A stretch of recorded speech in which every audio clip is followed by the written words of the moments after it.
So I assume that our colleagues, who we already let people in, if I'm not mistaken. So we can get started. A warm welcome to UN Women Finland's information session, a webinar for companies and organizations. My name is Jaana Hirsikangas and I serve as the Executive Director of UN Women in Finland. And here at UN Women Finland, we are happy to support companies in exploring opportunities to engage with UN Women's work. And we will share more about this collaboration and all the opportunities of those at the very end of this webinar. So during this session, your microphones and cameras will be turned off. But if questions arise, you can contact us and the speakers by writing your questions in the chat. So this is already the sixth webinar in our free information session series.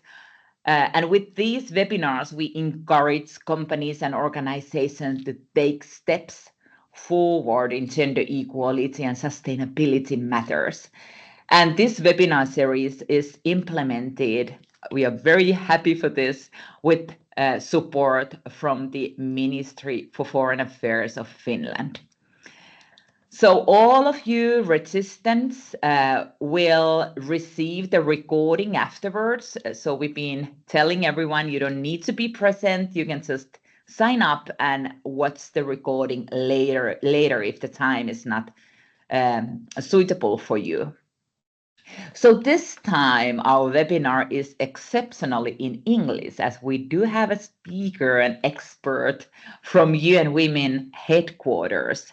And this time we do have online participants and also record viewers from all over the world, from France to Australia, which is super wonderful, and we are grateful to be able to share with you today's topic. So UN Women is UN's gender equality organization and world's leading advocate for women's and girls' rights. UN Women influences legislation, practices, attitudes, and services that build a gender equal world for all women and girls. And at the heart of UN Women's work are women and girls in all their diversity. So we do need everyone involved in the work for gender equality, and together with your companies and other organizations, we can change the world. The Sustainable Development Goals will never be achieved without active involvement from the business world. The work companies and organizations do on gender equality and responsibility is essential, both for achieving gender equality in Finland, but also globally and throughout all phases of corporate value chains. So in previous information sessions, we have examined gender equality in workplace in Finland, the implementation of corporate values into business practices. We've been talking about EU sustainability regulation. We've been addressing sexual harassment in workplaces and discussing about diversity in the workplace and in advertising and marketing. But today we will hear from Jocelyn Tu from UN Women headquarters. Her title is Program Specialist in Economic Empowerment. And Jocelyn will focus in her information session, this webinar today, on how corporations can advance gender equality through inclusive purchasing practices, particularly by integrating women-owned, women-led, and gender-responsive businesses into their supply chains. So once again, welcome everyone, and please, Jocelyn, the stage is yours. Thank you so much, Jana, and many thanks to the Finnish National Committee for having us here today. As Jana mentioned, I'm Jocelyn Chu. I'm a program specialist working at UN Women. If I could call on those in the audience, those that are here, to also introduce yourselves in the chat, it would just be great to hear who you are, which organization you're representing, where you're logging in from. That would be great to have an idea of whom I'm speaking to today. I'd also like to take a moment and pass over to my dear colleague Rosine. She works with me in our section on economic empowerment. So Rosine, over to you. Thank you so much, Jocelyn, and thank you, Jana and colleagues. It's a pleasure to join you. Good afternoon. As Jocelyn mentioned, my name is Rosine Sanginga. I support the work on decent work and entrepreneurship within the economic empowerment section at UN Women. And as part of that work, I also coordinate a community of practice on gender-responsive procurement. So it's a pleasure to listen in and join the discussion today. Thanks, Jocelyn. Over to you. Thanks, Rosine. All right, so let me just hop in. Apologies, I also need to say that I do have a cold, so excuse me as I need to mute myself sometimes in case I need to cough, but we'll get through this together. It is the season indeed for coughs and colds. All right, so today I'll walk through why supply chains matter for gender equality, what gender responsive procurement or GRP actually means, what the business case looks like, and some tools that you could use in your companies starting today. So maybe if I could take a quick poll, and thank you to Alva and Sija for introducing yourselves in the chat. Others, please feel free to come in as well. I just want to ask if any of those from companies today are practicing supplier diversity or gender responsive procurement, if you have targets for women-owned businesses, from buying from women-owned businesses or women-led businesses, or gender responsive businesses, we'd be very happy to hear about your experiences if you're willing to share in the chat. Okay, so if we could go to the next slide, please.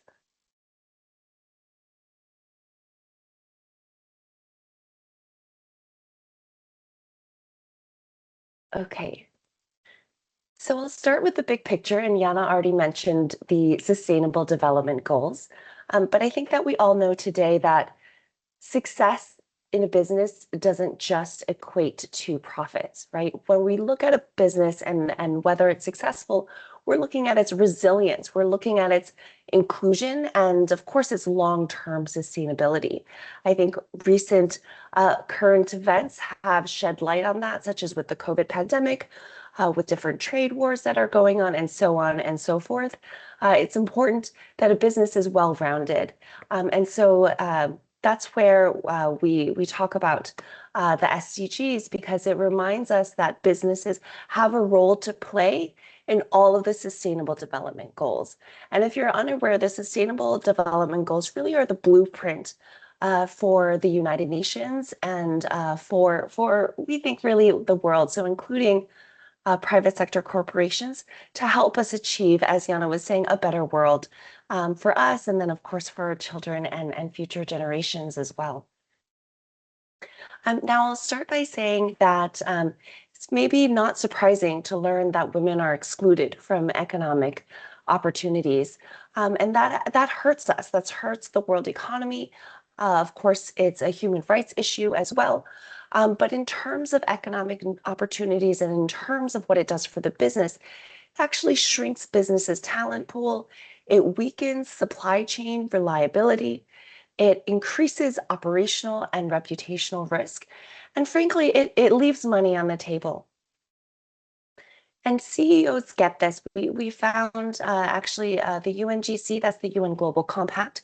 That's the entity that is a liaison with the private sector. They did a survey with CEOs across the world, and the surveys found that 71%, so the vast majority of CEOs, recognize their role in helping us build a better tomorrow, but only 21%, so only about a fifth of those have actually taken action on that. So they recognize their role and their influence, but they haven't, unfortunately, used that influence to be able to affect change. So this is where I'm coming in with an overview of gender responsive procurement. I hope to convince you today that gender responsive procurement, or GRP, is one of the most practical and measurable ways to close that gap. It's a key way for companies and buyers to walk the walk. So in other words, to translate your values and goals into action. And here on the right-hand side of the slide, you'll see that procurement touches a variety of different aspects of the Sustainable Development Goals. Of course, we're talking about gender equality as you and women, but also decent work, economic growth, SDG 12, which is around responsible consumption and production. Next slide, please.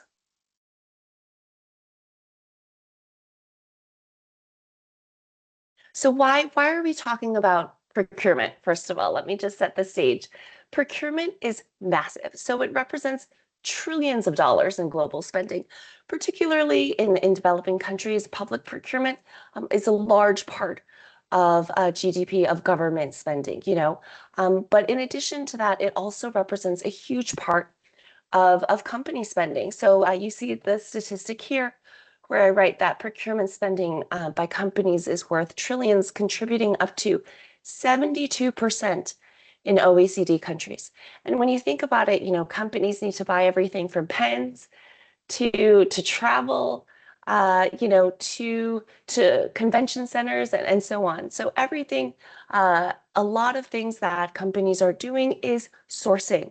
And when they're sourcing, unfortunately, they're not thinking, many times companies are not thinking about the companies that they're sourcing from, whether the companies are promoting gender equality and women's empowerment.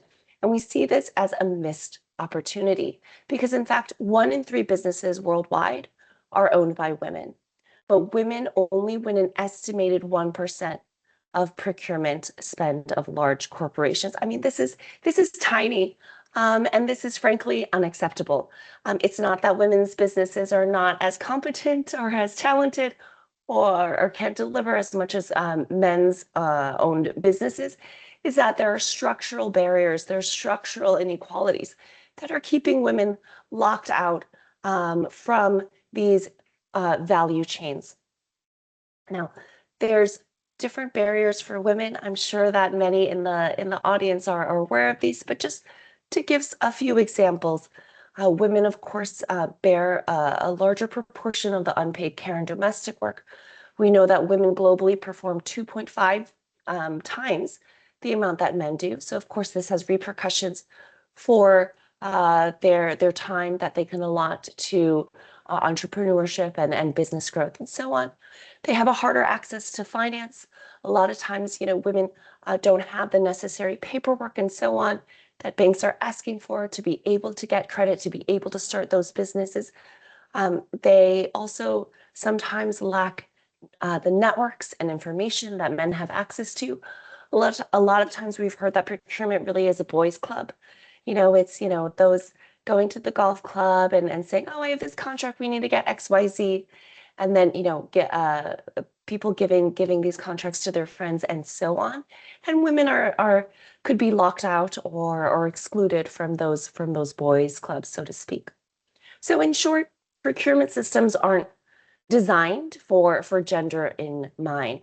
So without intentionally implementing gender responsive procurement actually reinforces the inequalities that we see in the marketplace, in the economy, in supply chains, and in value chains.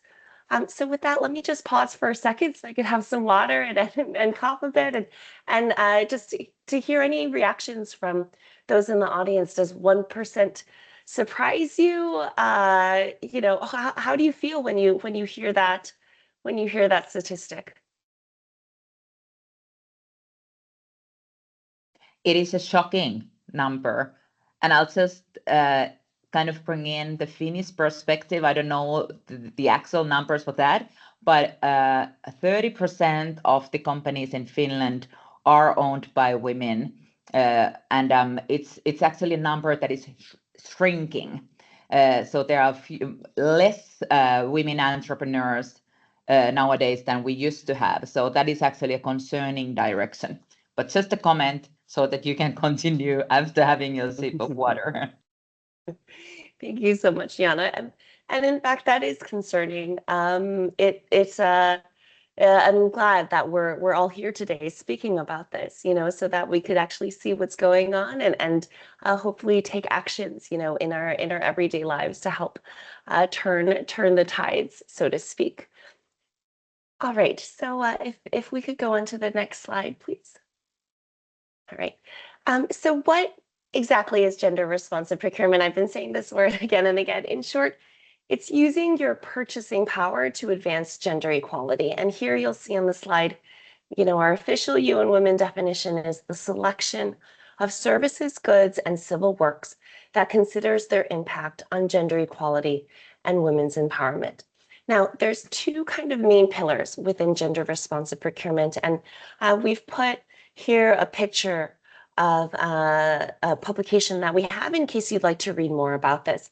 But the two main pillars consist of buying from women-owned and women-led enterprises, and this I think is pretty standard. It's very much aligned with how we conceive supplier diversity today. But in addition to that, UN Women, as part of our definition of gender responsive procurement, believes that gender responsive procurement should also mean sourcing from women's enterprises and from gender responsive enterprises. So the next question that we always get is what are gender responsive enterprises? And this is up to the buyer to define for themselves, but it could mean something like looking at the composition of the company. Is the company 90% management or is men, for example? Maybe that would be a tiebreaker, for example, in a procurement process with another company that maybe has a bit more diversity in their management. It's looking at their policies. So for example, do they have equal pay for work of equal value policies? Do they have parental leave and flexible working arrangements? Does the supplier promote safe and inclusive workplaces? Is there zero tolerance for harassment? What a lot of our partners do are companies that are promoting gender responsive procurement. A quick way to gauge whether a company is gender responsive or not is to see if they've signed the women's empowerment principles. And I haven't brought this up yet during the presentation, so really quick, the women's empowerment principles, if you're unaware, is a set of principles to guide the private sector, so companies, on how to promote gender equality and women's empowerment within their organizations. There's a set of 7 principles. Principle number 5 is on value chain, so it's on gender responsive procurement. So when a company signs on to be a women's empowerment principles signatory, they're signing on to indicate their intention to promote these different principles. So that is one way that company buyers could use a proxy in order to determine whether a company is promoting gender equality or not. Understanding, of course, that it takes time. It takes time to look into companies' policy, into suppliers' policies, and see, what are they doing about flexible working arrangements? What are they doing about equal pay for work of equal value? So we found that seeing if their web signatory is a quicker way to determine whether or not a supplier could be a positive business partner for them. And then one last thing I'll say about this before moving on to the next slide is that we're looking beyond just women-owned and women-led businesses because, as Jana had mentioned in Finland, women entrepreneurs only represent a small portion of women workers, and this is reflected in the entire world as well. So when we're thinking about procurement and we're thinking about gender equality, we really need to think about all women and girls. And so we want to think about all workers, all women workers across the world. So, excuse me. So by expanding our definition of gender responsive procurement to include gender responsive businesses, I mean, we're just expanding the influence that buyers could possibly have through their procurement. Okay, if we could go on to the next slide, please.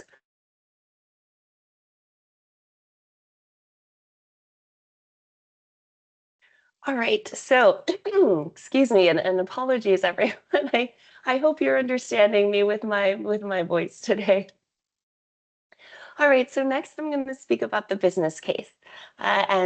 We've again put a copy of the publication of the UN Women publication in case you'd like to read more about this.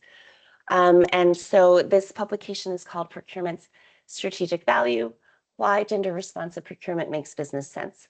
Now, the basis for this publication was a series of different interviews, surveys, community practices, and UN Women engaged over 350 stakeholders within these different modes, these interviews, and so on for this publication. We engaged mostly private sector companies to find out what their experiences are like in procurement and whether or not it is benefiting the company to practice gender responsive procurement. Because of course, UN Women looks at gender responsive procurement and being inclusive of women in value chains as a human rights, as a labor rights issue. But in addition to that, it actually, we found, which is great news, we found that it has amazing and varied and multiple positive impacts for the companies that actually invest in gender responsive procurement as well. So I'll go through the different benefits here. So first, companies have seen higher revenue and lower costs. Basically, when you have diverse suppliers, you open yourself up to new markets, and suppliers often become customers. We've also seen stronger supply chain resilience, and this was particularly key, again, as I've mentioned before, during the COVID pandemic. Now we're seeing more and more shocks to climate and so on. And so having, again, more supplier diversity allows companies to pivot and still be able to provide services and products and so on when needed. It creates greater brand trust and loyalty. I think that we know today that customers are pretty savvy nowadays. We want to know where our products are coming from. You know, is it from a sweatshop in X country across the world and so on. So this matters to customers. There's also more innovation and productivity, of course, because when you're excluding half of the population, you're excluding half of the innovation and productivity in the world that's available.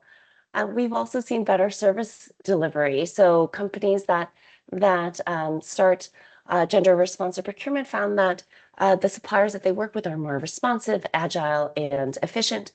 And then lastly, there's market development, so strengthen markets. So when women thrive economically, when they're included in value chains and supply chains, sectors grow, the economy is stronger, and that's pretty that's pretty straightforward. As you could see. All right, so next what I'm going to do, I'm just going to share a couple quick real life examples, and these are two case studies from the publication. So if you're curious, I encourage you to look at the publication, and we could put that link in the chat as well, so you could read more about, you know, real life examples of companies that have implemented gender responsive procurement. So I'll just highlight two today. The first is Gulf African Bank in Kenya. So they started their gender responsive procurement journey. They found that they only spent 4.5% on women-owned businesses, and they set a goal to increase that to 20%. In order to do that, they simplified their procurement procedures. So they, you know, simplified their lengthy paperwork and so on. They trained suppliers, and they proactively opened doors and targeted women-owned businesses. And the result was that they hit 26%. And now women suppliers contribute 25% of their asset and liability book in the bank. And that's huge. I mean, this was kind of like a great case study to come across in the research, because it proves that actually it affects the bottom line, and it could affect the bottom line in a very positive, measurable, and significant way. So after, excuse me, after this experience in Gulf African Bank, they saw that inclusion, that making their business practices more inclusive drives business growth. The next example I'll share is from Bristol Myers Squibb. Bristol Myers Squibb is a global company. They had a longstanding commitment to diverse suppliers. And they saw that actually during the COVID pandemic, that really paid off. So during the COVID pandemic, if you actually everyone should remember, it was not too long ago, but there was this mad dash for PPE, so personal protective equipment. So businesses were trying to get masks and gloves and so on, so that they could continue running their businesses. And what they found actually through their suppliers is that it wasn't the large companies that were able to supply this. They actually had a women and minority-owned supplier that was, because of the size of her business, was able to pivot her production rather quickly to be able to provide personal protective equipment, or PPE. So basically, because they had this program of sourcing from diverse suppliers, Bristol Myers Squibb was able to keep their operations running when a lot of their competitors weren't able to do so. So in this, we see that supplier diversity is helpful for risk management and resilience. Okay, if we can move on to the next slide, please. I see I'm almost out of time, so I'm just going to go very quickly. And then again, we've put the publications here. So in case you'd like to learn more, please do check out the publications. So I'm just going to give a couple tools, resources that you could use starting today to advance gender responsive procurement. The first is Power Procurement, how to source from women-owned businesses. This talks about simplifying vendor registration processes, unbundling large contracts, including gender and diversity criteria and supplier evaluations, and so on and so forth. And these are simple ways that companies could take steps in order to become more inclusive to a more diverse pool of suppliers. And then the next slide, if we can move on. Thank you. This is a free tool that is available for women's empowerment principles, or WEP signatories.